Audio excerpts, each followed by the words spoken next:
नमस्कार दोस्तों, हमारे इस YouTube क्लास वीके मैथ्स में आप सभी का स्वागत है। जैसा कि आपको पता है, हमारे इस चैनल पर टीजीटी, पीजीटी, जीएससी एग्जाम की तैयारी कराई जा रही है और जो हमारा टॉपिक है वो है set theory, relation and function and binary operation. और ये आज का जो हमारा पार्ट है वो पार्ट 5 है 20 MCQ का। इसके पहले के हमने 4 पार्ट जो है अपलोड कर दिए हैं, जिसमें से 80 क्वेश्चन कंप्लीट हो चुके हैं। अगर आपने उन वीडियो को नहीं देखा है तो लिंक जो है डिस्क्रिप्शन में डाल दिया है, वहां जाकर के उसको देख लीजिए। वहां पर कैसे हमने 80 क्वेश्चन को कैसे हमने शॉर्टकट से और उनकी थ्योरी भी हमने थोड़ी सी बता रखी हुई है कि क्वेश्चन को कैसे सॉल्व किया गया। पहले शॉर्टकट भी बताया है और थ्योरी भी बताया है, ठीक है। तो आज भी हम वही काम करेंगे कि अगले जो क्वेश्चन यानी 81 से 100 क्वेश्चन शुरू करेंगे, तो उनके देखते हैं उनका क्या प्रोसेस है और क्या अप्रोच है, कैसे क्वेश्चन को हल करते हैं ना, एक एक चीज समझते हैं। हमने कल भी बताया था इसकी पिछली क्लास में कि आपको टाइम लेकर के क्वेश्चन को हल करना है, 1 मिनट के अंदर यानी 40 सेकंड के अंदर क्वेश्चन कैसे हल करना है, इसका प्रोसेस आपको बताया था कैसे क्वेश्चन को हल किया जाएगा, ठीक है। तो वही क्वेश्चन हम यहाँ पर भी हल करेंगे उसी तरह से। चलिए देखते हैं कि क्वेश्चन। चलिए पहला क्वेश्चन देखिए क्या लिखा हुआ हमारे पास। लिखा R with the set of real number, ठीक है, which of the following function is 1 1। Question आ गया है 1 1 का है, फंक्शन का क्वेश्चन है। 1 1 कैसे पढ़ेंगे इसको देखते हैं। 1 1 आपको पता है 1 1 की परिभाषा क्या होती है कि दो अगर हमारे पास भिन्न भिन्न अवयव हैं यानी दो डिस्टिंक्ट एलिमेंट हैं, उनकी इमेजेस भी डिस्टिंक्ट होनी चाहिए, ये इसकी बेसिक परिभाषा होती है। ग्राफिकल देखिए, ये इस क्वेश्चन को हल करने का जो क्वेश्चन है जीआईसी प्रवक्ता 2021 क्वेश्चन है। तो ये देखिए इसमें जो क्वेश्चन जो यहाँ पे 4 ऑप्शन दे रखे हैं, उन चारों ऑप्शन के बारे में आपको अच्छे से पता होना चाहिए। कोई जरूरी नहीं है जीआईसी प्रवक्ता में पूछा गया है, ये एलटी में भी क्वेश्चन आ सकता है, क्योंकि देखिए ये सब जो चीजें बार बार रिपीट किया, कहीं साइन आ रहा है, कहीं कॉस आ रहा है, कहीं e की पावर x आ रहा है, कहीं log x आ रहा है, तो हर एक चीज बारे में आपको पढ़ना है। जैसे यहाँ पर लिखा है f जो है r से r में आपका फंक्शन है, और sin x है, g है r से r में, cos x है, h है r से r में है, वो e की पावर x है, और f1 हमारे पास फंक्शन है r से r जो कि हमारा कांस्टेंट फंक्शन है। तो यहाँ 4 फलन दे रखे हुए हैं, हम आपको बताएं इसका आंसर क्या होगा। इसका देख के ही यहाँ से पता चल रहा है इसका आंसर, यहाँ पे इसका सी इसका करेक्ट आंसर होगा। लेकिन आप कैसे इस बात को सोचोगे, इस क्वेश्चन को पढ़ के ही आंसर निकल जा रहा है, कैसे समझ में आए। देखिए इसका ग्राफ हमारे दिमाग में चल रहा है। साइन का सबसे पहले हम एक एक काम करते हैं। सबसे पहला ऑप्शन देखिए हमारे पास क्या लिखा हुआ है। पहला ऑप्शन हमारे पास fx बराबर लिखा है sin x, ठीक है, यहां बात समझ में आई। अब इस क्वेश्चन को आप बताइए इसका ग्राफ आप कैसे पढ़ते हो। इसका ग्राफ आपको पता है साइन एक्स का ग्राफ कुछ ऐसे चलता है, ऐसे चलता है, ठीक है, क्लियर है। यहाँ पे 1 होता है और यहाँ पे -1 होता है, ठीक है। ये 0 होता है, यहाँ से π/2 होता है, और ये आपका पाई होता है। इसी तरह से इधर -π/2 होता है, और इधर आपका जो होता है -π। ऐसे ही चलता है। यहाँ पर वैल्यू से नहीं मतलब है, आपको 1 1 क्वालिटी किसी फंक्शन के ग्राफ को 1 1 चेक करना हो ग्राफिकल मेथड से, तो हम आपको बताएं अगर कोई फंक्शन जैसे मान लीजिए सपोज करिए हमारे पास कोई फलन दे रखा हुआ है, सपोज करिए ये हमारे पास फलन है fx बराबर x², ठीक है। ये x² का ग्राफ, x² न लो, यहाँ पर कुछ और बना लो, x² का तो 0 से जाएगा, इसको हम बना लेते हैं ऐसा, ये ग्राफ ओरिजिन से पास करेगा, ऐसा होगा, पैराबोला है fx बराबर x²। अगर हमें पता करना है ये फंक्शन 1 1 है या नहीं, तो इसमें आप एक क्षैतिज रेखा खींचिए। तो क्षैतिज रेखा पे ग्राफ अगर 2 बिंदुओं पे काट देता है तो समझ लीजिएगा वो फंक्शन 1 1 नहीं होगा। रीजन ये है कि आप यहाँ से परपेंडिकुलर डालिए तो आपका ये x1 है, ये x2 है, यहाँ पर देख सकते हो x1 बराबर नहीं है x2 के, लेकिन इनकी हाइट जो है यहाँ से देखा जाए तो fx1 और यहाँ से हाइट क्या है fx2, तो आपको दिख रहा होगा fx1 बराबर fx2। क्लियर है, क्लियर है। तो यहाँ पर एक बात समझ में आ रही है कि अगर हम कोई क्षैतिज रेखा ड्रा करें, ठीक है, और ग्राफ को 2 बिंदुओं पे कट करने की संभावना अगर है, तो फिर इतना दिमाग में रख लेना, वो फंक्शन कभी भी 1 1 नहीं हो सकता है। तो एक चीज आप बताइए, अगर हम इस ग्राफ में अगर हम एक क्षैतिज रेखा खींचें तो आप देखिए यहाँ पर 2 बिंदुओं पे काट रहा है कि नहीं काट रहा है। क्लियर है, क्लियर है, 2 बिंदुओं पे काट रहा है। आप अगर ध्यान दो तो यहाँ से देखो ये आपका 0 है, ये आपका -π/2 है, ये -π है, और ये आपका माइनस का 3π/2, और इधर आपका पड़ेगा 3π/2 प्लस का। तो एक चीज आप बताइए, यहाँ पर देखिए -3π/2 पे इसकी हाइट, और यहाँ पे देखिए π/2 पे इसकी हाइट, यहाँ दोनों पे वैल्यू 1 दे रहा है, यहाँ पे 1 देगा, यहाँ पे 1 देगा। देखिए π/2 जो है बराबर नहीं है माइनस 3π/2 के, लेकिन f π/2 की वैल्यू जो है f माइनस 3π/2 के बराबर, जो कि 1 है। तो क्लियर है ना। तो इसको देखो, ये इतना सब करने की जरूरत नहीं, हम आपको समझा रहे हैं कि एक ग्राफ आपको पता है साइन एक्स का ग्राफ, कॉस एक्स का ग्राफ जो है, आप एक रेखा अगर खींचिए तो आपको देखिए दो बिंदुओं पे प्रतिच्छेद कर रहा है, तो सिर्फ इतना ही आपको पता करना है, क्या कोई क्षेत्र इसका रेखा खींचने पर ग्राफ को दो बिंदुओं पे काट रहा है, तो काट रहा है। तो इसलिए साइन का ग्राफ और कास का ग्राफ बिल्कुल एक से जैसा चलता है, ठीक है। कास का ग्राफ अगर ध्यान दो तो कास ग्राफ कुछ ऐसे चलता है, ऐसे चलता है, यहां से ऐसे, ठीक है, ठीक है, बिल्कुल साइन की तरह चलता है, बस खाली ये जीरो यहाँ 1 से शुरू होता है, ठीक है, और साइन का ग्राफ 0 शुरू होता है। तो यहाँ पर भी देखिए क्षैतिज रेखा खींचने पे दो बिंदुओं पे काट रहा है, आगे बढ़ा देंगे तो कई सारे बिंदुओं पे काटेगा। क्लियर है ना। तो यहाँ एक बात समझ में, दो अलग अलग वैल्यू पर मतलब डिफरेंट वैल्यू पर जो है इनकी इमेजेस सेम आ रही हैं। तो ये चीज पता चले, साइन का ग्राफ और कॉस का ग्राफ ये मन में ही समझ में आ जाता है, इसको बहुत ज्यादा इसको यहाँ लिख करके समझने की जरूरत नहीं। साइन कॉस दोनों जो हमारे 1 1 नहीं है, ठीक है। और रही बात कांस्टेंट फंक्शन की, तो कांस्टेंट फंक्शन आप यहां देख लीजिए, अगर एफ एक्स बराबर हमारे पास सपोज करिए, अगर एफ एक्स बराबर हमारे पास ए लिखा है, तो सपोज करिए यहाँ पर ग्राफ इसका क्या है, इसका मतलब एक्स की वैल्यू आप ऐसे समझिए, चाहे ग्राफ बना लीजिए चाहे ना बनाइए, ग्राफ बना सकते हो। यहाँ पर एक्स बराबर एफ एक्स बराबर हमेशा होगा एक्स चाहे जो हो। तो सपोज करिए ये रेखा होगी एक्स अक्ष के समांतर और ये डिस्टेंस आपकी ए है। तो आप बताइए ये क्षैतिज रेखा ये बन गई। अब आपसे कहें अगर 1 पे वैल्यू निकालो तब भी ए दे रहा है, 2 पर वैल्यू दिखाओ तब भी ए दे रहा है, 3 पर देखो तब भी ए दे रहा है ना। तो देखो ये क्षैतिज रेखा ड्रा करने पे, इसी के ऊपर ड्रा करो तो बहुत सारे ऐसे पॉइंट मिल रहे जिन पर डिफरेंट वैल्यू पर वैल्यू सेम दे रहा है ना। एक्स की वैल्यू आप चाहे जो रख लीजिए, इसका आउटपुट हमेशा ये आ रहा है, तो इसका मतलब दो डिफरेंट एलिमेंट लेने पर आउटपुट तो सेम मिल रहा है ना। तो constant function cos x sin x, सारे फंक्शन हमारे 1 1 नहीं है, एक की नहीं है। बात समझ में आ रही है ना। मतलब डाउट मत क्रिएट करिए। देखिए आपको तैयारी अगर करनी है तो साइन का ग्राफ, कॉस का ग्राफ, e की पावर x का ग्राफ, log x का ग्राफ, है ना, tan x का, cos का, इनके इनवर्स का, जितने भी टाइप के फंक्शन होते हैं सबके ग्राफ पर डालिए, उनका ग्राफ कैसे बनता है ना। अब जैसे e की पावर x है, क्वेश्चन आ गया है, अब e की पावर x का ग्राफ कैसे बनता है इसको देखते हैं। अब जैसे सपोज करिए हमारे पास फंक्शन अगला दिया है एफ एक्स बराबर e की पावर x, क्या लिखा है e की पावर x, और फंक्शन हमारा कहां से कहां तक है, हमारा h है, यहां पे देखिए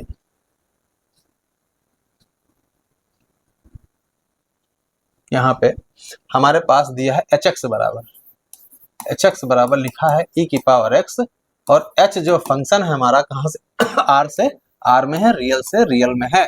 तो आपको पता है e की पावर x का जो ग्राफ होता है वो कैसे बनता है, ऐसे जाएगा, ये ग्राफ यहां से हमेशा पास करेगा, क्योंकि 0 रखेंगे इसमें तो ये 1 देगा, तो ये हमेशा 0,1 से गुजरेगा, ये वाला 0,1 पॉइंट है, ये आपका ग्राफ है e की पावर x का। तो अब आप बताइए इसको देखिए, आप कोई भी क्षैतिज रेखा खींचिए, इस ग्राफ को एक बिंदु से ज्यादा प्रतिच्छेद नहीं करेगी। आप देखिए कोई भी रेखा खींच लीजिए, आप कहीं भी खींच लीजिए, इस ग्राफ को एक बिंदु से ज्यादा प्रतिच्छेदित रेखा मतलब प्रतिच्छेदन बिंदु नहीं मिलेगा। जैसे यहाँ पे कास वाले में खींच रहे थे, देखिए यहाँ पर 2 बिंदु मिल रहे थे ना, लेकिन इसमें देखिए कोई भी क्षैतिज रेखा एक बिंदु से ज्यादा पे नहीं काट रही है। कोई भी आप खींच लीजिए, कोई भी ड्रा कर लीजिए, देखिए एक बिंदु। तो यहाँ पर e की पावर x का ग्राफ जो है आपको पता चल रहा है ना, ये आपका फंक्शन कैसा 1 1 हो गया, ये फंक्शन कैसा है 1 1 एक ही है। तो यहाँ पर हमारा सी आंसर हो गया। तो कैसे हमने इसको आपको बताया, हमने डायरेक्ट पहले ही देख करके बता दिया था इसका सी आंसर होगा। ये मात्र 2 से 3 सेकंड या 4 से बहुत ज्यादा 5 सेकंड से ज्यादा का क्वेश्चन था ही नहीं, ठीक है। चलिए आगे बढ़ते हैं। अगला क्वेश्चन देखिए, एफ एक्स बराबर लिखा है x minus M upon X minus N, ये फंक्शन लिखा है एफ एक्स बराबर हमारे पास लिखा है x minus M X minus N, ठीक है। इस क्वेश्चन पे अगर स्टडी की जाए, ये क्वेश्चन जो है हमेशा 1 1 होता है, इसको ध्यान रखिए। यहाँ जो m does not equal to n लिखा है, इस केस में ये फंक्शन हमेशा 1 1 होगा। हम कहते हैं अगर आप इस क्वेश्चन को थोड़ा सा अपने दिमाग से सोचिए, अगर m बराबर n होता तो होता क्या। चलिए सोचिए, अगर m बराबर n हो जाएगा तो क्या दिक्कत आएगी। अब यहां से देखिए m बराबर n कर देंगे तो इसका मतलब x माइनस m हो जाएगा, और x माइनस m हो जाएगा, तो n की जगह पर m रख दिया, ये कट जाएगा, वैल्यू 1 आ जाएगी फंक्शन की, यानी एफ एक्स बराबर 1 आ जाएगा। तो ये आपका कैसा फलन है? कांस्टेंट फंक्शन है। क्या है ये? कांस्टेंट फंक्शन है, जिसको हम लोग बोलते हैं अचर फलन। ठीक है, अचर फलन इसका मतलब है, अब अचर फलन अभी जस्ट हमने इसके पीछे हमने बताया है कि अचर फलन जो है f(x) बराबर a अगर दिया है, यानी a की जगह पर कांस्टेंट है, 1 2 3 5 कुछ भी हो सकता है, तो कांस्टेंट फंक्शन कभी भी 1 1 नहीं होता है, इसको ध्यान रखिएगा। तो देखिए यहाँ की थ्योरी इस क्वेश्चन पे काम आ रही कि नहीं आ रही है, कि यहाँ f(x) बराबर 1 अगर हो जाएगा तो ये कांस्टेंट फंक्शन हो जाएगा। तो इस केस में, यानी इस केस में हमारा फंक्शन 1 1 नहीं होगा, 1 1 नहीं होगा। ठीक है, ये बात समझ में आई। तो यहां पर इन्होंने क्यों ऐसा पॉइंट लिखा है, यहां पर क्यों m does not equal to n लिखा, ये बात आपको समझ में आ गई होगी कि है ना, ये शर्त क्यों दिया है। तो यहाँ क्वेश्चन ये है, ये 1 1 है ना, तो यहाँ पे मेनी वन नहीं है, यहाँ लिखा f is many one into f is many one onto, तो यहाँ ये दो आंसर नहीं है। यहाँ पर f इज देखिए 1 1 इंटू होगा या 1 1 ऑन टू होगा, इसमें से दो ही ऑप्शन है, तो हमारा ए इसका आंसर करेक्ट है। ये ऐसा इसलिए है क्योंकि अभी हम क्वेश्चन को इसको देखिए, आपको दिखाते हैं ऐसा क्या कारण है कि ये हमारा 1 1 है लेकिन इंटू नहीं। इसको सबसे पहले हम देखते हैं यहाँ पे 1 1 के लिए, यानी 1 1 के लिए, यानी एकाकी के लिए, एकाकी के लिए आपको पता है आपको दो एलिमेंट लेने पड़ेंगे, x1 और x2। किस में से लेना पड़ेगा? r में लेना पड़ेगा। इस क्वेश्चन में थोड़ा सा आपको दिमाग लगाना, यहाँ पे क्वेश्चन ये मिस्टेक दे रखी हुई, जानते हो क्या मिस्टेक है? इस फंक्शन का डोमेन जानते हो क्या? इस फंक्शन का जो डोमेन है वो r माइनस करली ब्रैकेट में n है। क्या है? r माइनस करली ब्रैकेट में n। जानते हो क्यों ऐसा होगा? क्योंकि आप बताओ ना, यहाँ पे सोचो ना, x की जगह पर n रख देंगे तो 1/0 हो जाएगा, अपरिभाषित हो जाएगा। तो एक बात बताओ, यहाँ इन्होंने क्वेश्चन यहाँ फंक्शन में r लिखा है, क्या ये क्वेश्चन सही है? क्वेश्चन ही गलत लिखा हुआ है। इनको यहाँ लिखना चाहिए कि r माइनस, यहाँ पे r की जगह पर जानते क्या लिखना चाहिए? इनको r की जगह लिखना चाहिए r और करली ब्रैकेट में n लिखना चाहिए। ये क्वेश्चन तभी सत्य है क्योंकि n पर तो ये फलन परिभाषित ही नहीं है, तो आप यहाँ पे r कैसे डोमेन लिख सकते हो? ये बात आपको समझ में आई ना, है ना? तो इस क्वेश्चन को, ये देखिए छोटी छोटी बातें हैं, इनको आपको समझना पड़ेगा तब क्वेश्चन लगा पाओगे, है ना? यही सब चीजें होती हैं। जैसे पेपर में इन्होंने बना दिया है, पीजीटी 2000 का क्वेश्चन है, टीजीटी 2005 में भी क्वेश्चन पूछा गया, 2 बार रिपीट किया, फिर भी इन्होंने यहाँ पर देखिए r माइनस n नहीं लिखा हुआ है, यहाँ पे r माइनस n लिखना चाहिए था इनको ना, क्योंकि n पर तो परिभाषित ही नहीं है। तो यानी ये चीज हम अंडरस्टूड रखेंगे, आपको बता रहे हैं इसलिए क्योंकि हम ये चीज यूज करेंगे। ठीक है, यहाँ पर तो हमने दो एलिमेंट लिया, x1 और x2, r में लिया है। अब यहाँ पे जो r, यहाँ देखिए यहाँ भी r लिखा, यहाँ भी r लिखा, तो हम यहाँ पर इसका डोमेन वाला समझ रहे हैं। ठीक है, डोमेन वाला r है, सच दैट, इस प्रकार है, सच दैट किस प्रकार है? fx1 बराबर fx2, fx1 बराबर fx2, यानी इनकी इमेजेस सेम लेके चल रहे हैं, तो हम x1 बराबर x2 दिखाएंगे। देखिए कैसे करते हैं, तो रख दीजिए fx1 की वैल्यू यहाँ से क्या आएगी? x1 minus m। ठीक है, यहाँ से आएगी x1 माइनस n बराबर x2 माइनस m, नीचे आएगा x2 माइनस n। ठीक है, अब इसका क्रॉस मल्टीप्लाई कर दीजिए, देखिए रिजल्ट क्या आता है। इसका क्रॉस मल्टीप्लाई कर दीजिए, तो यहां से मल्टीप्लाई कर देंगे तो x1 x2 x1 n यहां से। ठीक है, यहां से देखिए x1 का मल्टीप्लाई इससे कर दिया, x1 x2, और ये हो गया x1 n हो गया, m से मल्टीप्लाई कर दिए तो m x2, ये हो गया mn, और फिर इसका इससे मल्टीप्लाई कर दीजिए तो ये हो जाएगा x1 x2, और फिर m, यहाँ से जब मल्टीप्लाई m x1 हो जाएगा, और फिर n से गुणा कर दिया, माइनस का n x2 और प्लस का mn, प्लस का mn आ जाएगा। देखिए mn दोनों तरफ से कट रहा है, साफ साफ x1 x2 कट रहा है, इतना हमने काट दिया। यहाँ से थोड़ा सा दिमाग लगाइए, x1 एक साथ करना तो x1 को इधर लेके आ जाइए, तो देखिए यहाँ x1 तो x1 यहाँ से कॉमन ले लेंगे, तो यहाँ से बचेगा, यहाँ से m माइनस n बचेगा। क्लियर है? बराबर दूसरी तरफ देखिए, यहाँ से देखिए x2 कॉमन ले लेंगे, तो यहाँ से बचेगा x2, ये m माइनस n बचेगा। क्लियर है यहाँ से? अब यहाँ से थोड़ा सा दिमाग लगाना, m माइनस n दोनों तरफ से काट देंगे। काट इसलिए देंगे क्योंकि m बराबर नॉट इक्वल टू n लिखा, देखिए यहाँ पे, यहाँ पर क्या दिया है, यहाँ पर थ्योरी दिया है m बराबर n नहीं है, तो इसका मतलब है m माइनस एन को उधर भेज दिए तो जीरो नहीं है, ये चीज आपको समझना है। तो यहाँ पर दोनों तरफ ये चीज तभी आप काट सकते हो जब m minus N does not equal to zero है। तो यहां से निकल के आए x1 इक्वल टू x2। ठीक है, बात समझ में आई ना। तो यहां से निकल के आया कि दो एलिमेंट से उनकी इमेजेस सेम थी तो वो दोनों वैल्यू भी सेम होंगी, ये बात यहां इस क्वेश्चन में कही गई है। तो इसका मतलब ये समझ में आ गया है कि ये हमारा फंक्शन 1 1 हो चुका है, 1 1 हो चुका है। तो इसको देखिए, आपको हम बताएं यहाँ पे थोड़ा सा आपको थोड़ा सा दिमाग ये लगाना पड़ेगा कि अगर fx बराबर हमारे पास x माइनस 2 x माइनस 3 ये क्वेश्चन अगर पेपर में आ जाए तो आप बताइए, इसको देख करके आप बता सकते हो नहीं फंक्शन हमारा 1 1 होगा कि नहीं होगा? 100% होगा 1 1। क्यों? क्योंकि यहाँ पे जो इन्होंने लिखा है m does not equal to n, तो यहाँ देखिए m की जगह पर क्या लिया है, m की वैल्यू 2, m की वैल्यू 2 है और n की वैल्यू यहाँ पे 3 यूज की गई है। तो m does not equal to यहाँ पे क्या है, n है। ये बात आपको समझ में आ रही होगी। तो इसका मतलब इस तरह के क्वेश्चन आपको दिख जाए तो ये हमेशा 1 1 होंगे, ये 1 1 हमेशा होंगे। तो ये चीज आपको समझनी है और इसको आपको परमानेंट याद रख लेना है। इसको कहीं नोट कर लीजिए कि इस टाइप का अगर फंक्शन जहां भी दिखेगा वो फंक्शन देख करके हम बता देंगे वो हमारा एक ही फलन होगा।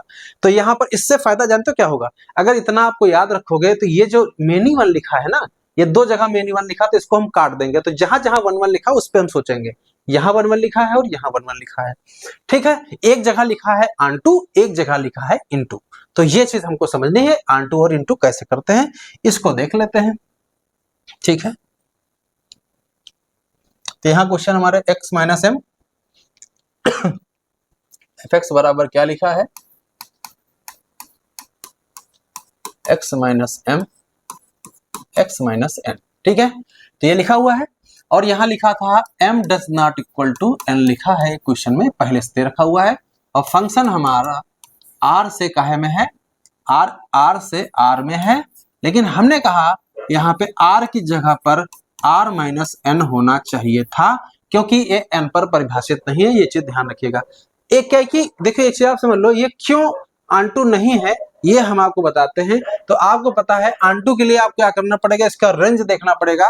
तो यहाँ पर fx बराबर आपको y मानना पड़ेगा और y एलिमेंट के हिसाब से आपको देखना पड़ेगा y हमारा परिभाषित कहाँ कहाँ होगा, इसको देखते हैं। तो यहाँ पर हमने क्या किया, y को माना है किसका एलिमेंट है, हमारा रेंज का एलिमेंट है। यहाँ पर देखिए, यानी रेंज या कोडोमेन आप समझ लीजिए, यहाँ पर इस वाले r का एलिमेंट है। तो y किसका एलिमेंट है, यहाँ पे r का है, यानी यहाँ लिखेंगे कोडोमेन। ठीक है, यानी y जो एलिमेंट लिया हमने वो किसका, कोडोमेन है। तो यहाँ fx की वैल्यू आप रख दीजिए, यहाँ से x माइनस एन बराबर y है, क्रॉस मल्टीप्लाई कर दीजिए x माइनस m, इसको मल्टीप्लाई कर देंगे तो x y एन वाई, ये वाला इधर ले तो यहाँ से x कॉमन हो जाएगा तो 1 माइनस वाई बचेगा, m उधर चला जाएगा तो m माइनस एन वाई। यहाँ से x बराबर क्या आएगा, यहाँ से रिजल्ट देखिए, इसके बाद का रिजल्ट इधर देख लीजिए। तो यहाँ से हमारे पास x बराबर आएगा m माइनस एन वाई और अपान में क्या लिखा है 1 माइनस वाई लिखा हुआ है। यहाँ तक आपको चीजें समझ में आ गई। ठीक है, ये चीज हमारे पास रिजल्ट आया है। देखो हमने क्या किया है, यहाँ जो है y किसका फलन था, x का फलन था। अब हमने क्या किया है, x जो है y का फलन बना लिया है। अब एक चीज बताइए, हमारा x, देखो x के बारे में सोचना, x हमारा डिफाइन कब होगा, x हमारा डिफाइन होगा, हमारा डिपेंड कर रहा है y पर। किस पर डिपेंड कर रहा है, y पर डिपेंड कर रहा है। इसका मतलब है x इज डिफाइंड, कब डिफाइंड होगा, when y does not equal to 1। क्या होना चाहिए, y, क्योंकि y बराबर अगर 1 हो गया तो x अपरिभाषित हो जाएगा। इसका मतलब y सब कुछ हो सकता है लेकिन 1 नहीं हो सकता है। और y आपने किसका एलिमेंट माना है, इस वाले का, कोडोमेन का एलिमेंट आपने y माना है। इसका मतलब है y की वैल्यू 1 नहीं हो सकती है, और जब y की वैल्यू 1 नहीं हो सकती है इसका मतलब इसका रेंज में एलिमेंट जो 1 है वो 1 नहीं हो सकता है। इसका मतलब जो इसका रेंज निकल के आया है, यानी इसका जो RF निकल के आया है वो R में से 1 हटा दीजिए, ये निकल के आया है। और रेंज, और यहाँ कोडोमेन क्या है, कोडोमेन आपका R है। तो आपको पता है RF जो है आर एफ जो है वो प्रॉपर सबसेट आर हो गया, यानी कोडोमेन का। और ये प्रॉपर्टी ही आपको बताती है कि हमारा दिया गया फंक्शन जो है हमारा ऑनटू नहीं होगा। अगर ये चीज आर के बराबर आ जाती, ठीक है, तो ऐसा हो जाता। अच्छा, एक बात और सोचने की जरूरत है यहाँ पे कि ये वन आया क्यों नहीं, आपको ये समझने की जरूरत है। चलिए हम सपोज करते हैं किसी वैल्यू के लिए वन वैल्यू दे देगा। मान लेते हैं x माइनस एम की वैल्यू, x माइनस एम अपान एक्स माइनस एन, ये वैल्यू वन दे देगा किसी x के लिए, मान लेते हैं। तो देखिए अब यहाँ से क्या निकल के आता है, x माइनस एम और ये x माइनस एन, x से x कट गया तो ये m बराबर आ गया n, m बराबर n आ गया। और आपने क्या लेके चला है, m does not equal to n। इसका मतलब जानते हो क्या रिजल्ट आया कि अगर वन वैल्यू अगर बराबर करते हो तो ये तभी संभव है जब m बराबर n की वैल्यू आप यूज करते हो। और हमने आपको बताया भी था अगर m बराबर n हो जाता तो इसका रेंज 1 हो जाता है, और रेंज अगर 1 हो जाए तो फिर 1 1 नहीं होगा। बात समझ में आ रही है ना। तो ये चीज है इस क्वेश्चन में। तो ये चीजें आपको बहुत बारीकियां अगर पता होंगी तो ये क्वेश्चन देख के ही पता चल रहा था सीधे इसका ए आंसर करेक्ट होगा। लेकिन इतनी सारी थ्योरी आपके दिमाग में होनी चाहिए तब ये क्वेश्चन। देखिए इतना बड़ा पोर्शन है इसमें, एक एक चीज आपको हमने बताया यहाँ पे कि क्यों इसका 1 1 होगा लेकिन ऑनटू नहीं होगा, इसका इनटू होगा। इनटू इसलिए बोलते हैं कि रेंज का एलिमेंट अगर यानी कोडोमेन का एलिमेंट छूट जाए, कोई भी एलिमेंट वो किसी से कनेक्ट ना हो डोमेन के। जैसे यहाँ पर क्या था आपका, यहाँ पर क्या रिजल्ट आया था, जैसे यहाँ पर हमारे पास ये क्या था, ये हमारा डोमेन और ये कोडोमेन, ये डोमेन और ये कोडोमेन, यहाँ पे एल हटा दीजिए यहाँ से। तो यहाँ पे जो वन एलिमेंट है इससे इसमें कोई भी ऐसा एलिमेंट नहीं जो इससे कनेक्ट हो। वन जो एलिमेंट कोडोमेन का है एक डोमेन में कोई भी एलिमेंट नहीं है जो कनेक्ट हो, ऐसा कोई भी एलिमेंट नहीं, इस वजह से हमारा ऑनटू नहीं होगा, इनटू होगा। चलिए अगला देखते हैं। ये क्वेश्चन देखिए 83 आज का तीसरा क्वेश्चन है हमारा। फंक्शन दिया है हमारे पास fx दिया है और gx दिया है। फटाक से आप क्वेश्चन गॉफ निकालिए। तो गॉफ क्या होता है, g ऑफ f जो होता है वो आपको पता है g ऑफ fx होता है। क्या होता है, g ऑफ fx होता है। इसका मतलब जहां पर हमारा gx फंक्शन दिया उसमें आप क्या कर दोगे, fx की वैल्यू पुट कर दोगे। तो यानी ये देखिए हमारा gx दिया तो इसमें जहां जहां x है वहां fx रख दीजिए, तो ये fx अपान fx माइनस 1 हो जाएगा। और fx की वैल्यू यहां से लिखी है एक्स स्क्वायर प्लस 2, नीचे हो जाएगा एक्स स्क्वायर प्लस 2 माइनस 1, यहाँ से एक्स स्क्वायर प्लस 2, ये एक्स स्क्वायर प्लस 1 इसका आंसर आ जाएगा। इसका ए आंसर इसका करेक्ट हो जाएगा। ठीक है, तो ये आपका 30 सेकंड का क्वेश्चन था। इतना जो हमने ये चीज लिखी हुई है ये सब लिखने की जरूरत नहीं है।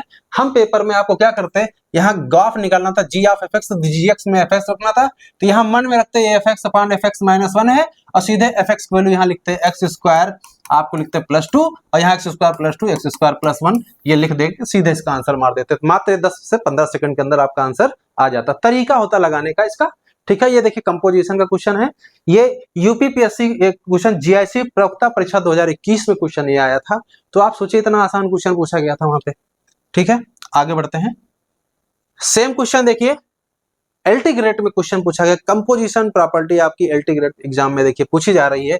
तो सेम क्वेश्चन यहाँ पर देखिए क्या लिखा है, हम डायरेक्ट इस बार करते हैं। देखिए क्वेश्चन छोड़ दीजिए, यहाँ पर पूछा क्या गया है, यहाँ पढ़िए, यह देखिए क्या पूछा गया, फॉग पूछा गया है। और फॉग का मतलब F of G X, F of G X, इसका मतलब फंक्शन एफ एक्स में जी एक्स रख देना है। तो एफ एक्स हमारा साइन एक्स है, जैसे इसमें जी एक्स रखोगे साइन एक्स स्क्वायर से सीधे इसका बी आंसर करेक्ट हो जाएगा। क्लियर है, क्लियर है। तो आपको समझना कैसे, इसको मैं दिखा दे रहा हूं लगा करके। एफ एक्स बराबर क्या लिखा हमारे पास, एफ एक्स बराबर लिखा है साइन एक्स, ठीक है, और जी एक्स बराबर क्या लिखा है हमारे पास, वो लिखा है एक्स स्क्वायर। हमें निकालना था फॉग, क्या निकालना था, फॉग। तो इसको लिखने तरीका होता है F of G X, F of G X. तो एफ जी एक्स की वैल्यू क्या है, यहाँ से एक्स स्क्वायर है तो यहाँ एक्स स्क्वायर रख देंगे जी एक्स की जगह पे। अब function F x, F of x square निकालना, तो जहां जहां एक्स है इसमें एक्स स्क्वायर रख दीजिए, ये हो जाएगा साइन एक्स स्क्वायर, ये आपका आंसर हो जाएगा। क्लियर है। तो ये चीजें बहुत फास्ट कैलकुलेशन करोगे तो चीजें आपकी आसान होंगी। तो 20 का करेक्ट आंसर हो गया। 2018 में क्वेश्चन पूछा गया था। ठीक है, एलटी ग्रेड का था। सेम देखिए कंपोजिशन में क्वेश्चन पीजीटी परीक्षा 2000 में एक बार आया है, 2010 में क्वेश्चन आया, सेम क्वेश्चन रिपीट भी किया गया है। तो ये देखिए यहाँ पर वही क्वेश्चन है, देखिए ग्राफ पूछा गया है, तो जी में एफ एक्स रखना है, तो जी में एफ एक्स रखोगे तो यहाँ एफ एक्स हो जाएगा, यहाँ एफ एक्स हो जाएगा, साइन एफ एक्स वैल्यू हो जाएगी, वैल्यू एफ एक्स की एक्स स्क्वायर है तो साइन एक्स स्क्वायर, इसका बी आंसर करेक्ट हो जाएगा। तो पेन भी उठाने की जरूरत नहीं है, यहाँ पर कुछ लिखने की भी जरूरत नहीं है ना, बिल्कुल वैसा ही क्वेश्चन था जैसा भी हमने क्वेश्चन हल किया, 85 क्वेश्चन। ठीक है, चलिए आगे बढ़िए। हाँ, ये टॉपिक बड़ा इंपॉर्टेंट टॉपिक है। यहाँ पर लिखा है number of reflexive relation on set having 8 elements. क्या लिखे हैं यहाँ पे? 8 एलिमेंट्स लेकर के हमें क्या बनाना है? Number of reflexive relation. तो आपको पता है नंबर ऑफ रिफ्लेक्सिव रिलेशन, देखिए हम क्या करेंगे, इसके ट्रिक अगर देखा जाए तो ये आप क्वेश्चन पढ़े, रिफ्लेक्सिव रिलेशन की पूछी जा रही, 8 एलिमेंट है तो 2 की पावर 8 गुणे 8 में 1 कम कर दो, 7 कर दो, 8 सते 56, इसका आंसर सीधे बी हो जाएगा।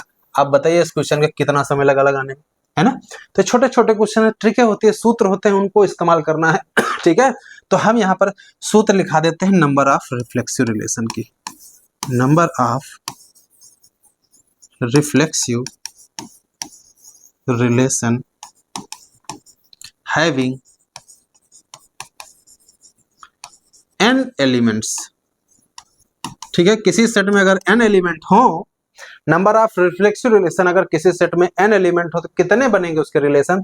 तो 2 की पावर, याद रखना इसका सूत्र n, देखो n स्क्वायर माइनस n होता है, इसको थोड़ा सा और सिंप्लीफाई करो तो n कॉमन ले लो तो n इंटू n माइनस 1 होता है।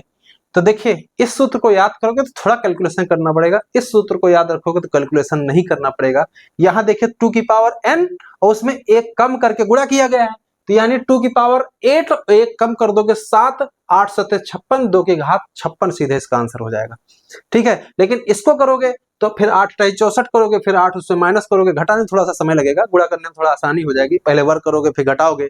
और यहाँ पे क्या करना है, इस संख्या को इसके 1 कम करके गुणा कर दो तो 8 सते 56, 2 की घात सीधे 56, इसका आंसर हो जाएगा। ठीक है, तो ये तरीके होते हैं कि आप कौन सी चीज करते हो। ठीक है, तो यहाँ पर ये सूत्र था।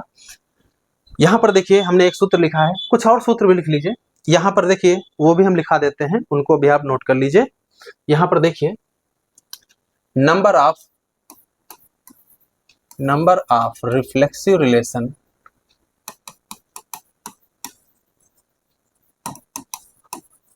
ठीक है, वो क्या हो जाएगा? 2 की पावर n माइनस 1। ठीक है, ये बताए। और नंबर ऑफ सिमेट्रिक रिलेशन, अगर ये क्वेश्चन पूछ लिया जाए तो क्या होगा? ये हो जाएगा 2 की पावर, यहां से क्या करेंगे, 2 की पावर n प्लस 1 अपॉन 2। ठीक है, अब यहां पर एक क्वेश्चन और हम बनाते हैं, number of reflexive and symmetric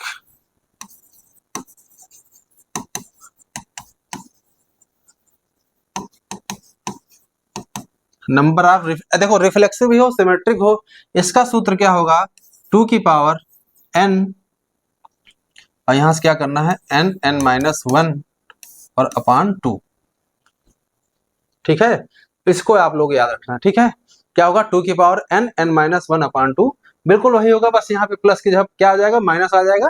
इसको आप लोग ध्यान रखिएगा। ठीक है, इसको आपको ध्यान रखना है। ये आपका सूत्र है नंबर ऑफ रिफ्लेक्सिव रिलेशन। ठीक है, 2 की power n into n minus 1, और नंबर ऑफ सिमेट्रिक रिलेशन है 2 की power n into n plus 1 by 2। ठीक है, और यहाँ क्या लिखा है, number of reflexive and symmetric relation दोनों होते 2 की power n into n minus 1 by 2। ये सूत्र होता है, इसको आपको दिमाग में रखना है। ठीक है, कैसे आया कैसे नहीं आया हमने आपको चीजें समझा दिया। ठीक है, अब यही क्वेश्चन, जैसे अभी ये क्वेश्चन था हमारे पास, पूछा गया था, इसी क्वेश्चन में अगर यहाँ पर लिखा होता नंबर ऑफ सिमेट्रिक रिलेशन, क्या होता? नंबर ऑफ सिमेट्रिक रिलेशन होता, तो यहाँ पे जो ये चीज लिखी हुई है, यहाँ क्या होता? n प्लस 1 हो जाता। क्या हो जाता? 2 की पावर क्या हो जाता? n प्लस 1, यानी 8 और अगला 1 जोड़ दोगे 9 हो जाएगा, बाई 2 कर दोगे 4 हो जाएगा, 2 की पावर 9 चौक 36। ठीक है, 2 की घात 36 इसका आंसर आ जाता है। तो क्वेश्चन को देखिए, तैयारी करने का एक तरीका होता है, सिस्टम होता है, कि ऐसा नहीं है कि ये क्वेश्चन रिफ्लेक्सिव दिया रट लिया बस यही याद है 2 की पावर 56 के अलावा आपको तीसरा कुछ नहीं आता है। तो लेकिन आपको अगर चीजें सारी क्लियर हैं, रिफ्लेक्सिव आ गया तो क्या होगा, सिमेट्रिक आ गया तो क्या होगा, है ना, रिफ्लेक्सिव सिमेट्रिक आ गया तो क्या होगा, ठीक है, नंबर ऑफ रिलेशन अगर पूछ लिया जाए तो क्या होगा, तो उसका सूत्र क्या होता है तो वो चीजें सारी चीजें आपको याद रखनी, ठीक है।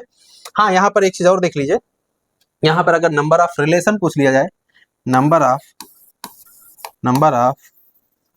Relation on set A having n element, एक चीज ध्यान रखिएगा, यहाँ पर जो n यूज किया गया है वो नंबर ऑफ एलिमेंट्स इन ए बराबर क्या है, वो n है, ये चीज ध्यान रखिएगा। n जो है a में अवयव संख्या, तो अगर किसी सेट a में अवयव संख्या है तो उनमें नंबर ऑफ रिलेशन का सूत्र क्या होगा, तो 2 की पावर na इंटू n होता है, तो यानी n स्क्वायर होगा, ये चीज याद रखना, 2 की पावर n स्क्वायर ये सूत्र होता है, ठीक है। तो ये सब चीजें आपको लिख के रट के याद रखनी है, इनको कैसे भी याद करना, याद रखनी है। चलिए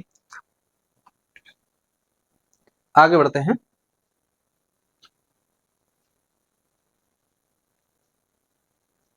एट्टी 85 हो गया हमारा, 87 हो गया है हमारा 87, ठीक है। इस क्वेश्चन में देखिए, पढ़िए क्या लिखा है 87 question, F R to R दिया है, जी आर टू आर दिया है, एच आर टू आर दिया है ना, सच दैट एफ एक्स बराबर एक्स स्क्वायर लिखा है, क्लियर है, जी एक्स बराबर tan x लिखा है, एच एक्स दिया है, वैल्यू ऑफ एच ऑफ लिखा है यहाँ H of G of F, यानी पहले आप ग्राफ निकालिए, आप ग्राफ बताइए क्या होगा, फटाक से ग्राफ बताइए, ग्राफ ऑफ एक्स क्या होगा, यहां से निकालेंगे आप तो gx में fx रख देना, gx क्या है हमारे पास, देखिए यहां से gx ये tan x है, इसमें आपको fx रख देना है यानी x स्क्वायर, तो सीधे इसकी वैल्यू आ जाएगी tan x स्क्वायर। अब यहाँ पर x की वैल्यू क्या यूज की गई है, रूट पाई बाई 2, तो ग्राफ ऑफ यहाँ से रूट पाई बाई 2 है, पूरा रूट में है, तो ये वैल्यू जैसे इसमें रखेंगे तो ये हो जाएगा tan रूट पाई बाई 2, ये पाई बाई 2 हो जाएगा, ये हो जाएगा नॉट डिफाइंड, क्या हो जाएगा, नॉट डिफाइंड, ठीक है, क्योंकि tan 90 का मान नॉट डिफाइन होता है। इसका मतलब है कि हमें h ऑफ क्या निकालना है, h ऑफ निकालना है, ग्राफ यहाँ पे क्या लिखेंगे, यहाँ पे लिखेंगे रूट पाई बाई 2, इसकी वैल्यू चाहिए थी, ये तो नॉट डिफाइन हो गया, ये तो नॉट डिफाइन हो गया, h और फंक्शन हमारा hx क्या है, hx है लॉग है, तो लॉग है, तो लॉग यहाँ एक प्रकार से इन्फिनिटी आप समझ सकते हो एक प्रकार से, और लॉग इन्फिनिटी की वैल्यू वैसे भी अपरिभाषित होते हैं, नन ऑफ दिस इसका आंसर हो जाएगा, तो इसे ध्यान रखना, ठीक है। इसका डी आंसर का टीजीटी परीक्षा 2010 का क्वेश्चन था। चलिए आगे बढ़िए, ये क्वेश्चन देखिए इसके पहले भी हमने कराया था, वहां पर पीजीटी परीक्षा लेकर रही है, तो ये पीजीटी परीक्षा 2016 में भी क्वेश्चन पूछा गया था, ये क्वेश्चन रिपीट हुआ है। इस क्वेश्चन में हमने बताया था आपको ट्रिक बताई थी कि x और y में एलिमेंट रख लीजिए, तो यानी x के एलिमेंट जो थे y के अंदर आ रहे थे, तो एक सबसेट b हो गया था, वहां पर हमने बताया था। तो ये क्वेश्चन कैसे करेंगे, x में जो एलिमेंट है वहां पर n बराबर देखिए x और y है, तो इसमें एलिमेंट आप रखते चले जाइए, कौन कौन से एलिमेंट होंगे, तो x में एलिमेंट जैसे 1 रखेंगे तो इसकी वैल्यू आ जाएगी सीधे 0 आ जाएगी, ठीक है, और यहाँ रखेंगे 1 तो ये वैल्यू 0 आ जाएगी, दोनों में सेम एलिमेंट आ रहा है। जैसे इसमें 2 रखिए तो 16 हो जाएगा और 16 में यहाँ 7 घटा दीजिए, है ना, तो 7 घटा देंगे 16 में, तो ये हो जाएगा, यहाँ से देखिए 16 तो 6 7, ठीक है, यहाँ 9 आ जाएगा, क्लियर है, क्लियर है, 16 में 7 घटा 9 आ जाएगा। यहाँ पर 2 रखिए तो 2 में 1 गया 1 9, यहाँ भी 9 आ रहा है, क्लियर है, और यहाँ पे आप इस बार रखिए, 1 रख दिया 2 रख दिया, अब 3 रखिए, तो 3 रखेंगे 464 हो जाएगा, और ये 5 3 रखे 3 9 10 हो जाएगा, 10 घटा दीजिए तो यहाँ 54 एलिमेंट आ गए, यहाँ 54 आ गए इसकी वैल्यू, तो ये हो जाएगा 54, क्लियर है, ये वैल्यू आ गई 54, और यहाँ पर वैल्यू आप 3 रखिए तो ये 18, और फिर उसके बाद आगे जाएंगे 9 का पहाड़ा पढ़ते चले जाइए, 9 3 27, 9 चौक 36, 9 छक 54, ठीक है, इस तरह से वैल्यू आपकी बढ़ती चले जाएंगी। आप बताइए इसके सारे एलिमेंट इसमें आ रहे हैं कि इसके इसमें आ रहे हैं, आप बताइए, 0 इसमें आ रहा है, 9 इसमें आ रहा है, 54 ये रहा, आपके 18 27 36 इसमें ही नहीं, तो x के सारे एलिमेंट y में है, सीधे सीधे इसका समझ में आ रहा है, इसका ये आंसर हो जाएगा। तो x सबसेट जो है प्रॉपर सबसेट y होगा, x जो है प्रॉपर सबसेट y होगा, प्रॉपर इसलिए होगा क्योंकि y में एलिमेंट ज्यादा है, बराबर नहीं होगा, ठीक है, तो ये चीज यहाँ इसका आंसर हो जाएगा। चलिए आगे बढ़िए, ये क्वेश्चन देखिए, यहां लिखा है a finite set S having n element, then total number of binary operation which are possible over it will be। इसका सूत्र हमने बताया था n की पावर n स्क्वायर। याद अगर हो नंबर ऑफ बाइनरी ऑपरेशन, जो बाइनरी ऑपरेशन का जो सूत्र होता है वो एक प्रकार का फंक्शन होता है। अगर यहाँ पर s में है तो वो होता है s क्रॉस s से s होता है, ठीक है। यानी दो एलिमेंट को ऑपरेट कराएं, ऑपरेट कराने पर रिजल्ट उसी में मिल जाए, उसी में ही एलिमेंट का जो रिजल्ट है, यानी दो एलिमेंट लें उन पे बाइनरी ऑपरेशन लगाएं, उनका जो रिजल्ट है वो s में होना चाहिए। यानी जो बाइनरी ऑपरेशन एक प्रकार का फंक्शन होता है, एक प्रकार का मैपिंग है जो s cross s to s होता है। और हमने बताया था इसमें अगर s में n एलिमेंट, यहाँ पर देखिए s में कितने एलिमेंट दिया है, S हैज n एलिमेंट, तो S क्रॉस S में कितने एलिमेंट होंगे, n स्क्वायर होंगे, और S में n दिया है। और आपको हमने बताया था अगर फंक्शन हमारा A से B में है तो कुल फलनों की संख्या, कुल फलनों की संख्या बराबर, अगर इसमें m है और इसमें n है तो ये वाली पावर इस पे रेस कर देते हैं, n की पावर m हो जाता है, ये हमने बताया था। वैसे ही यहाँ पर बाइनरी ऑपरेशन एक प्रकार का फंक्शन है s cross s to s, तो इसका मतलब जितने भी फंक्शन हमारे बनेंगे वही उसकी बाइनरी ऑपरेशन संख्या हो जाएगी यहाँ से। तो ये वाली पावर इस पे रेस कर देंगे तो n की पावर n स्क्वायर इसका आंसर हो जाएगा। तो कुल फलनों की संख्या बराबर बाइनरी ऑपरेशन संख्या, तो यही इसका आंसर हो जाएगा। तो वैसे भी आपको इसको रट के रखना है, चीजें आपको समझा रहे हैं लेकिन रट के रखना है इसको, ठीक है। चलिए आगे बढ़िए। सेम क्वेश्चन देखिए, टीजीटी परीक्षा 2004 में क्वेश्चन पूछा गया था, S be the set of two elements, S में कितने एलिमेंट है, NS बराबर यहाँ पर 2 लिखा है। तो यहाँ पूछा गया number of different binary composition that can be defined is, यानी सेम वही क्वेश्चन आ गया, 2 की पावर n की पावर, यहाँ से n की पावर था, n की पावर यहाँ देख सकते हो n की पावर n स्क्वायर, ठीक है। देखिए अभी यही तो सूत्र था, n की पावर n स्क्वायर, तो यानी n की वैल्यू यहाँ पर 2 है, तो यानी यहाँ 2 रख देंगे तो 2 की घात 2 की घात 2, तो 2 की घात 4 यानी 16 इसका आंसर हो जाएगा, इसका ए इसका करेक्ट आंसर हो जाएगा। तो आप एक चीज बताइए, एक थ्योरी कंप्लीट करिए, आगे आपको ये चीज पर्टिकुलर भी याद रखनी है अगर उसमें एलिमेंट की संख्या दे दी जाए, ठीक है। तो जनरल रूप में सूत्र याद रखना। देखिए अगला क्वेश्चन पूछा भी गया था उसी में, ठीक है, ये 90 क्वेश्चन, ठीक है। अगला देखिए, सेम क्वेश्चन देखिए दोबारा फिर पूछा गया, there are n element in set A, यानी A में कितने एलिमेंट हैं, वो n है, A में अवयवों की संख्या A है, n है। Then number of binary relation define on set A, तो आपको पता है number of binary operation, number of binary relation बोलिए, ऑपरेशन बोलिए, रिलेशन ऑन सेट A बराबर हो जाएगा n की पावर n स्क्वायर। बताइए इसमें कहीं लिखा है, ये नहीं है, ये नहीं है, ये नहीं है, लिखा है इन तीनों में से, इसका मतलब ये भी गलत, ये भी गलत, ये भी गलत। अब बच्चा हमारे पास डी और ई, तो लिखा है मोर देन 1 एबव, ये नहीं है, नन ऑफ द एबव, इसका ई आंसर करेक्ट हो जाएगा। ये बीपीएससी पीजीटी परीक्षा 2023 का क्वेश्चन था, ठीक है। ये कहीं का भी हो हमें उससे नहीं मतलब, ये हमारे काम की थ्योरी है, ठीक है, ये हमारे काम की थ्योरी, इसलिए हम इसको पढ़ रहे हैं। चलिए आगे बढ़िए। 92 क्वेश्चन है। इस क्वेश्चन को जो है हम लोग ग्राफ से इसको उड़ा देंगे, कैसे उड़ाएंगे वो हम देखते हैं। लिखा है fx बराबर sin x लिखा है, और इंटरवल देखिए यहाँ पर लिखा है, ये फंक्शन 0 से 2 पाई लिखा है, और f दिया है, fx sin x दिया है। एक चीज आपको पता है, इसका साइन का रेंज क्या होता है, -1 से 1 होता है, तो यहाँ रेंज r लिखे हैं कोडोमेन, तो कभी r कोडोमेन के बराबर नहीं होगा, तो ये कभी भी आंटू नहीं होगा। तो जहां जहां आंटू लिखा वो काट सकते हैं। ये देखिए आंटू लिखा है ना, आंटू यहाँ लिखा है, ठीक है, और कहाँ लिखा है 1 आंटू फंक्शन, ये भी नहीं हो सकता है, more than above, none of above, तो इसमें से हमारा यही ई आंसर इसका करेक्ट हो सकता है। देखिए आंटू तो नहीं होगा ये फंक्शन, ठीक है। 1 to 1 आपको पता है, अभी हमने एक क्वेश्चन एक बताया था, ये फंक्शन 1 होगा कि नहीं, लेकिन इंटरवल 0 से 2 पाई दिया है, इसमें थोड़ा सोचना पड़ेगा इसका ग्राफ ना, तो 1 भी इसका नहीं होना चाहिए, 1 नहीं है, 1 आंटू भी, देखिए आंटू यहाँ लिखा था, ये भी काट दीजिए, 1 नहीं है इसका, हमें सब डी इसका, ई इसका करेक्ट आंसर होना चाहिए। देखिए इसको आपको दिखाते, ग्राफ देखिए 2 मिनट समझ में आ जाएगा। साइन आपको पता है ये 0 हो गया, साइन ग्राफ कुछ ऐसे चलता है ऐसे, ठीक है। तो आपको पता है 0 से 2 पाई तक लेना है, ये आपका π/2 हो गया, ये आपका पाई हो गया, ये आपका 3π/2 हो गया, और ये आपका 2 पाई हो गया। क्लियर है, आपको समझ में आ रहा है ना। तो 0 से 2 पाई है, तो आप एक चीज बताइए, साइन 0 का मान भी 0 होगा, देखिए यहाँ पर इसका भी मान 0 है, देखिए आप ध्यान से देखिए, ये वैल्यू आपकी 1 है और यहां से देखिए वैल्यू -1 है। ये ग्राफ है साइन एक्स का ग्राफ है, ठीक है। इसका मतलब ये है कि आप बताइए साइन 0 का भी मान 0 होता है और साइन 2 पाई का भी मान 0 होता है। इसका मतलब है 0 बराबर नहीं है 2 पाई के, दो वैल्यू अलग अलग लेकिन इनकी इमेजेस सेम है। तो ये फंक्शन हमारा 1 1 नहीं है, ना 1 1 था ना ऑन2 था, 1 1 ऑन2 भी नहीं होगा, ये भी नहीं होगा, मोर देन 1 अबव, ये मतलब है खत्म हो गया। इसका ये आंसर करेक्ट हो। बीपीएससी पीजीटी परीक्षा 2023 का क्वेश्चन था। देखिए ग्राफिकल मेथड अभी शुरू में ही हमने आपको इस क्वेश्चन को, हमने पहला क्वेश्चन आपको बताया था, अगर ध्यान हो इस क्वेश्चन को हमने बताया था आपको, ये वाला, ये क्वेश्चन यहाँ पे साइन कॉस का ग्राफ यहाँ काम आया है और यही क्वेश्चन देखिए पीजीटी में भी आपका ग्राफ काम आया है, ठीक है,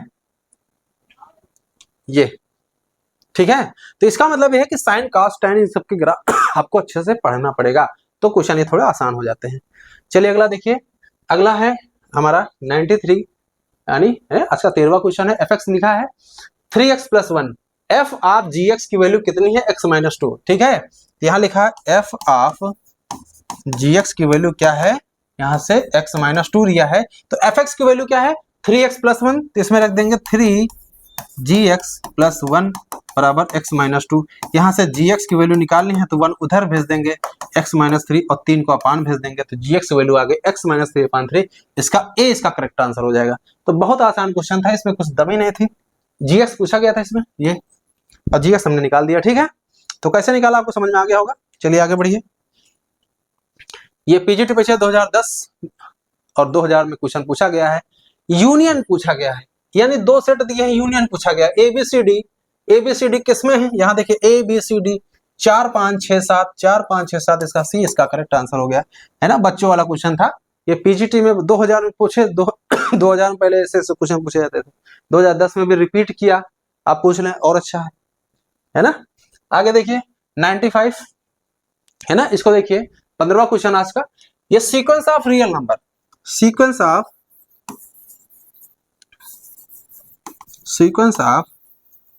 रियल नंबर, ये दरअसल जानते हो क्या होती है ये सीक्वेंस ऑफ रियल नंबर जो होती है एक प्रकार का फंक्शन है। क्या है, it is a function, it is a function, ये एक फंक्शन है जिसका जो डोमेन है वो क्या होगा, जो डोमेन है वो नेचुरल नंबर होगा और कोडोमेन जो है, कोडोमेन आपका रियल नंबर यानी रेंज कह सकते हो, यानी n to r, ये क्या होगा n to r, ना n से n होता, ना r से n होता, ना r से r होता, n से r होता है। यानी सीक्वेंस जो है एक प्रकार का फंक्शन है। जैसे एग्जांपल में अगर हम बात करें तो यहाँ से 1 1 का स्क्वायर, 2 का स्क्वायर, 3 का स्क्वायर, 4 का स्क्वायर, 5 का स्क्वायर एंड सो ऑन, ठीक है। तो ये आपकी सीक्वेंस है स्क्वायर ऑफ नेचुरल नंबर, ठीक है। इसको हम ये भी लिख सकते हैं जनरल रूप में, है ना, इसको n स्क्वायर भी लिख सकते हैं। अब n की वैल्यू, आपकी वैल्यू क्या दौड़ रही है, 1 दौड़ रही है, 1 रख देंगे तो पहला आ जाएगा, 2 रख देंगे दूसरा आ जाएगा, तो ये जनरल टर्म है, इसका सीक्वेंस है। आप बताइए n की वैल्यू इसमें क्या पुट कर रहे हो, आप सोचो n की वैल्यू 1 रख रहे हो तो n स्क्वायर की वैल्यू क्या आ रही, 1 का स्क्वायर यानी 1 आ जाएगा। अगर 2 रख रहे हो तो 2 का वर्ग क्या आ जाएगा 4, अगर n बराबर 3 रख रहे हो तो 3 का वर्ग क्या आ जाएगा 9, अगर n बराबर 4 रख रहे हो तो 4 का स्क्वायर क्या आ जाएगा 16 आ जाएगा।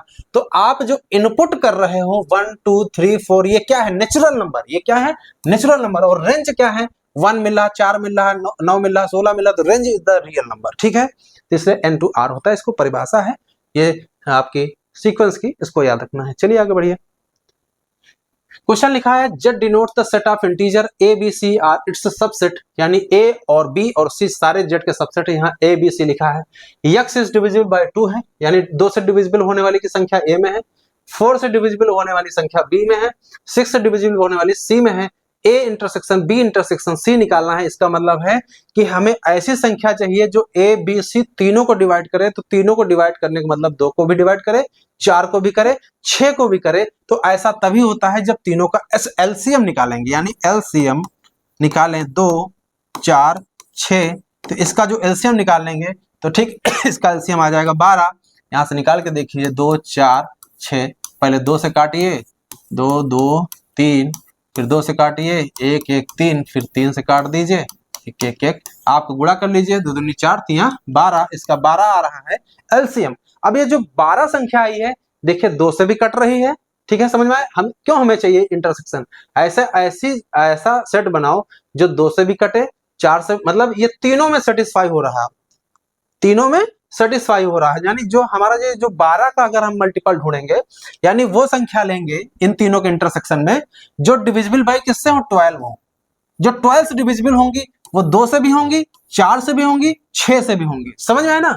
तो वो चीज लेनी है। इसका मतलब है ए से हमें वो एलिमेंट उठाने हैं जो 12 से डिविजिबल है, बी में वो एलिमेंट उठाने हैं जो किससे डिविजिबल है, 12 से, और सी के भी वही एलिमेंट उठाने हैं जो 12 से डिविजिबल है, समझ में आया ना। तो ये चीज आप ध्यान रखिएगा, ये इसी के ही सारे पार्ट हैं। यानी हमारा जो इंटरसेक्शन तीनों का बनेगा वो संख्याओं का जो संग्रह होगा जो 12 से डिविजिबल होंगे।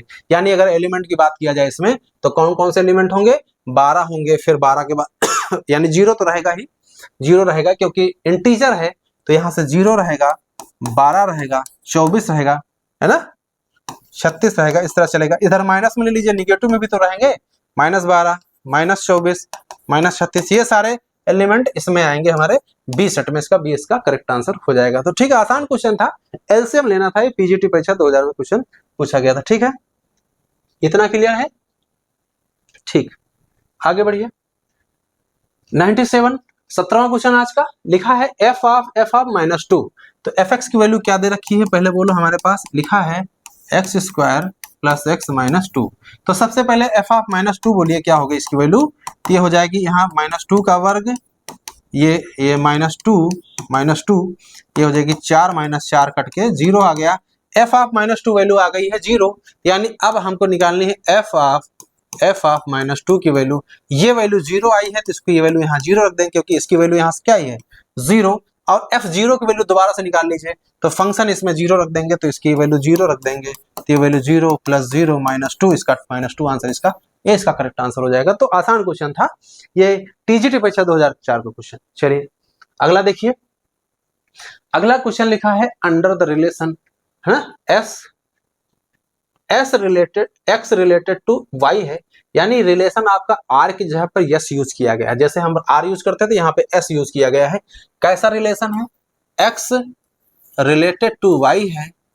कैसा रिलेटेड रिलेशन है, x y is an irrational number. और एक्स वाई किसके एलिमेंट है, एक्स वाई एलिमेंट है आर के, किसके हैं, आर के हैं। तो इसमें चारों में कौन सा आंसर होगा, तो आसान है इसका समझना, सिर्फ हमारे हिसाब से इसका सिमेट्रिक होना चाहिए। रिफ्लेक्सिव तो हो ही नहीं सकता, रिफ्लेक्सिव उड़ा दो, एंटी सिमेट्रिक उड़ा दो, ट्रांजिटिव उड़ा दो, इसका सिमेट्रिक इसका आंसर हो जाएगा। कैसे हो जाता है हम समझते हैं। रिफ्लेक्सिव देखिए, इसका पहले रिफ्लेक्सिव क्यों नहीं होगा, क्योंकि आर का देखिए प्रत्येक एलिमेंट खुद से कनेक्ट होना चाहिए। क्या, एक चीज बताओ, यहाँ पर दो संख्या आपस में कब रिलेट होंगी, जब उनका प्रोडक्ट इरेशनल नंबर होगा। हम कहते हैं 4 का 4 से गुणा करो, क्या आता है 16, is not an irrational number, यानी इन दोनों का प्रोडक्ट इरेशनल नंबर नहीं है, इरेशनल नंबर नहीं है। इसका मतलब 4 का रिलेशन यहाँ पे r की जगह पर यस यूज किया गया है, तो यहाँ लिखेंगे 4 इज नॉट रिलेटेड टू 4, यानी ये कह सकते हो 4, 4 does not belongs to s। इसका मतलब एक एलिमेंट ऐसा मिल गया जो एक खुद से कनेक्शन नहीं है तो बहुत सारे, लेकिन हमें दाग लगाना था, एक एग्जांपल लेकर समझा दिया हमने। सिमेट्रिक क्यों होगा, सिमेट्रिक इसलिए होगा क्योंकि अगर s का संबंध y से है और ये किस प्रकार से है, एक्स वाई इरेशनल नंबर है, क्या है, इरेशनल नंबर है। तो आप बताइए, अगर x और y का गुणा अगर इरेशनल नंबर है तो y और x का, है ना, is also an irrational number. ठीक है, तो इसका मतलब x का संबंध y से, y का x से हो जाता है, तो आसान था, है ना। ट्रांजिटिव क्यों नहीं होगा उसको हम देख लेते हैं, ट्रांजिटिव क्यों नहीं होगा वो देख लीजिए। ट्रांजिटिव के लिए क्या करेंगे,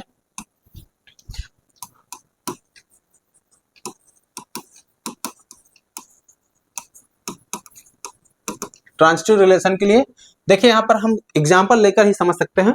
एक ले लिया 2, √3 बिलोंग कर रहा है s में, एंड √3, 4 बिलोंग कर रहा है इसमें, but 2,4 does not belongs to S. ऐसा इसलिए है क्योंकि देखो 2 का रूट 3 से मल्टीप्लाई करोगे तो 2√3 आएगा, इरेशनल,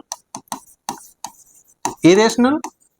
ये हो गया ए का बी से और ये था बी का सी से, तो इसका देखो √3 इंटू 4 यानी 4√3, इरेशनल नंबर है, इरेशनल नंबर है। लेकिन 2 का क्या 4 से है, तो 2 का गुणा 4 से करेंगे तो ये 8 आ जाता है, इज नॉट इरेशनल नंबर। तो समझ में आई बात ना। तो ये हमारा रिलेशन जो है रिफ्लेक्सिव नहीं था, केवल सिमेट्रिक था, न ट्रांजिटिव था। एंटी सिमेट्रिक क्या होता है, जैसे ए का रिलेशन बी से है तो बी का रिलेशन, जैसे एक चीज आप जान लो, अगर रिलेशन सिमेट्रिक हो गया तो फिर एंटी सिमेट्रिक नहीं होगा, ठीक है। एंटी सिमेट्रिक, जैसे सिमेट्रिक के लिए क्या है, ए का संबंध बी से होना चाहिए और बी का ए से होना चाहिए और दोनों बराबर ना हो। जैसे यहाँ पर देखो, जैसे 2√3 बिलोंग कर रहा है, ठीक है, जैसे यहाँ पे था, एग्जाम्पल लिया था हमने, यहाँ पे सिमेट्रिक में जैसे ले लीजिए, चलिए देख लीजिए, जैसे 2√3 है, बिलोंग कर रहा है आर में, आर क्या ले लो, एस ले लो, √3, 2 भी एस में बिलोंग कर रहा है, तो इसका मतलब ए का संबंध बी से है, बी का ए से है। एंटी सिमेट्रिक कहता है अगर इस तरह का एलिमेंट होना चाहिए तो फिर वो रिलेशन हमारा एंटी सिमेट्रिक नहीं होगा। ये दोनों तभी होना चाहिए जब ए बराबर बी होना चाहिए, ठीक है। तो ये एंटी सिमेट्रिक की परिभाषा होती है। कितना हो गया, आगे बढ़ते हैं। ये क्वेश्चन क्या है, एबीसी सबसेट है यूनिवर्सल सेट एस के, ए माइनस सी यूनियन बी माइनस सी बराबर क्या होगा।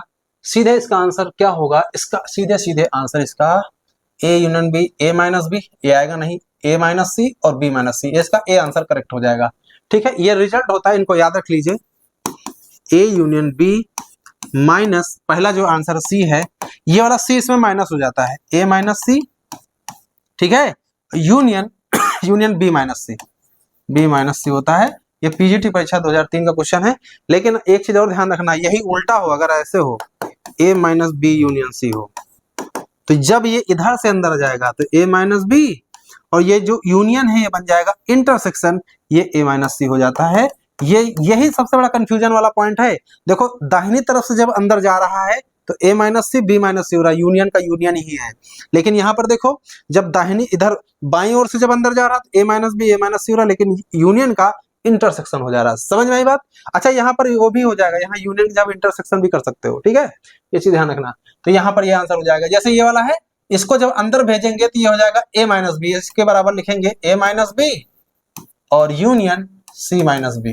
तो ये कहां पर हमारे पास लिखा है, यहाँ ए माइनस सी बी माइनस सी लिखा है नहीं है। और ये वाला क्या है, एक प्रकार का डिस्ट्रीब्यूशन ला है, यूनियन डिस्ट्रीब्यूट हो रहा है अंदर और इंटरसेक्शन, तो ए यूनियन सी लिखेंगे और बीच में इंटरसेक्शन लगा देंगे, ये बी यूनियन सी हो जाएगा। तो ये इसका रिजल्ट आएगा। तो ये भी खत्म, ये भी खत्म, सीधे इसका ये भी खत्म हो गया था, सीधा इसका ए आंसर करेक्ट हो गया था। चलिए अगला देखिए अगला देखिए, एफ मैपिंग आर से आर है, डिफाइन है एफ एक्स बराबर 3x - 4, एफ इनवर्स है।